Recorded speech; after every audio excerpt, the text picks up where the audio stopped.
Hello everybody guys, welcome back to a new video. So I'm Giselle, I'm 18 years old, and today's video topic is going to be why it's harder for me to have kids. Say what? So yes, you clicked on this video because you were interested, so I'm going to tell you the little, I guess you could call it a story about why it's harder for me to have children. So when a woman hits a certain age, she starts becoming a young woman, and we call that puberty. So I was starting to hit puberty at the age of 8. Sorry, I was looking at something. I started hitting puberty at the age of 8. So, woo. Now,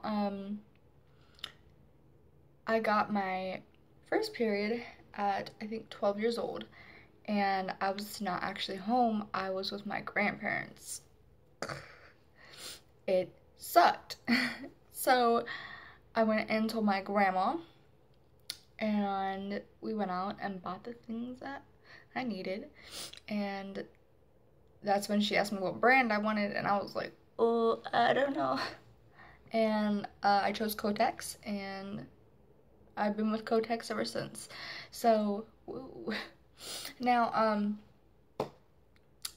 I did not get my period the next time after I got my period the very first time. I didn't get my period for about 4 or 5 months. Now, I wasn't really phased because I was maybe like, oh, well, I'm young, it's just starting, blah, blah, blah. But ever since then, I have had irregular periods. So, joy. So, if you guys did not know, an irregular period is when you do not get your period every month. It's kind of explainable in the title, but I know I've had questions about what an irregular period is and what a normal period is. So a normal period, you get your period every month, usually around the same time. An irregular period is you have months where you miss it. I've even had almost to a year. I missed it for 8 months before, and that I wasn't pregnant. And that was weird. So yeah, but it is harder for a woman with irregular periods to have children because before your period starts, you ovulate. Ovulating is when your ovaries drop an egg to fertilize with a guy. So this is definitely going to be 18 and older, so it's gonna have to be rated PG-13, guys. So not rated R. I think PG-13 is fine, because usually that's around the time where you start getting your period. So yeah, but they're probably still gonna make this video older, so that's why I'm not saying everything about it. But yeah, so you know, usually your ovary drops an egg to have fun with the sperm for the guy. So this is very hard to talk about because I'm not trying to like teach you the birds and the bees, but that's just what it is. So since I am a person with an irregular period, I don't drop an egg every month before my period because I do not have a period every month. So that means I am not a regular ovulator either. So if you have irregular periods, you have irregular ovulation also. And when I first found out about that, about my doctor, not he, I almost said he, but it's a she. I'm not really comfortable with talking with guys about this, so but here I am on the internet like, hey world.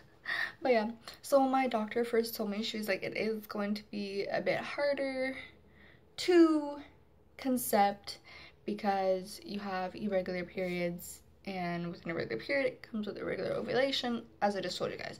So, of course, I was devastated. I was like, what? No. Because, like I said, I want kids really bad. So, you know, and okay, I can't say I don't want to adopt, because I do want to adopt. I think adopting at least 2 kids would be awesome. I want a total of at least 4 kids. So, I like even numbers too, so, yes. Most people have 2 kids, and I think 4 would be bomb. So, yeah, I would not have them at the same time though. No. I think once my children hit about preteen area, I would adopt kids, or you know, something on the line with that. I'd still have to figure it out. I'm not completely sure about what I do with adoption yet, but I do want to adopt because I think that a kid that, and you know, if I can't ever like conceive, then I will be adopting. I will be devastated, but it's worth it. So having a kid that needs a loving and caring home, and I can provide that, I'm completely okay with that. I have a sheet on my chair, just so you know. So that's why it looks all fancy. It's not. It's a regular desk chair. I just had no worlds for the sheet to go except for on my bed. My bed already has a sheet on it, as you can see. So, yeah. But it is definitely going to be a challenge. I know they have ovulation test kits when you can see when you're ovulating, and I'll be getting a whole bunch of those when I am starting to try. But, yeah, so, people have asked me how I felt about it. Honestly, I'm heartbroken. I would love to have kids of my own, and either the person that I love with them, so, or just being a single parent. I'm fine with that too, because I know I can do it on my own, and I'd be a great mom. So, but yeah, so it is hard, and also having this problem means that you have a higher risk of miscarriage. So when she told me that, that pretty much explained why I've had all 4 of my miscarriages. I've had people that were like, can you tell us about your story about your miscarriage? I will do that in a story time. That's probably going to be my next video, is a story time about my miscarriages, and yeah. So, but after she told me that, I was like, that makes sense. So, you know, it sucks, but that's life, and I know that I'm not the only one going through this. There's plenty of other women that are also going through this. So, yeah, I try not to look down, because it's not like we can't do it, it's just harder. So, yeah, but I love you guys so much, and I will see you guys in my next video. If you liked my video, give it a thumbs up. Also, make sure to subscribe. It's that red button down below. And also, click the notification bell to notify when I make new videos. So, I'll see you guys in my next video. Bye!